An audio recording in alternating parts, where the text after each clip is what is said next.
Big பாஸோடைய title வின்னராக Soundarya ஆகிறதுக்கு என்னென்ன ஏமாத்து வேலையெல்லாம் நடந்துகிட்ருக்கு அப்படின்ட்டு சனம் செட்டி ஒரு ஓப்பன் இன்டர்வியூ ஒன்று கொடுத்துருக்காங்க.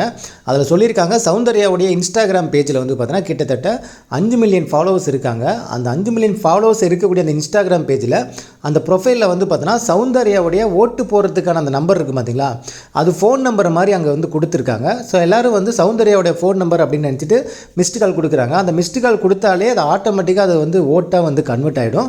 ஸோ அந்த ஒரு வேலையை பார்த்தோன்னா இன்றைக்கி ஃபுல்லாக நடந்திருக்கு. அது இல்லாமல் பார்த்தோன்னா விஷ்ணு, அவருடைய காதலன் விஷ்ணு பார்த்தோன்னா அவருடைய இன்ஸ்டாகிராமில் பார்த்தோன்னா ஒரு எமர்ஜென்சி அப்படின்ட்டு ஒரு நம்பர் கொடுத்துருக்காங்க. அந்த நம்பர் பார்த்தோன்னா சௌந்தர்யா ஓட்டு போகிறதுக்கான நம்பர். ஸோ எல்லோரும் எமர்ஜென்சிங்கிறதுனால உடனே எல்லோரும் ஒரு கால் பண்ணுறாங்க. அந்த கால் என்னவா மாறுது, ஆட்டோமேட்டிக்காக ஓட்டாக கன்வெர்ட் ஆகுது.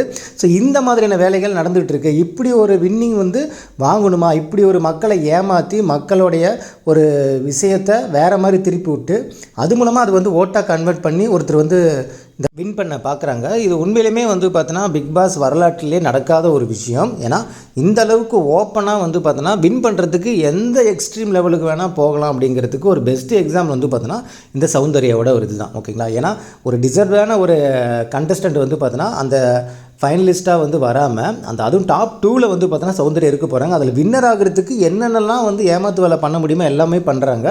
இது மக்களாகிய ஓட்டு போடுற உண்மையிலுமே ஓட்டு போடுற அந்த மக்களுக்கு பார்த்தோன்னா மிகப்பெரிய ஒரு ஏமாற்று மாதிரி தான் தெரியுது.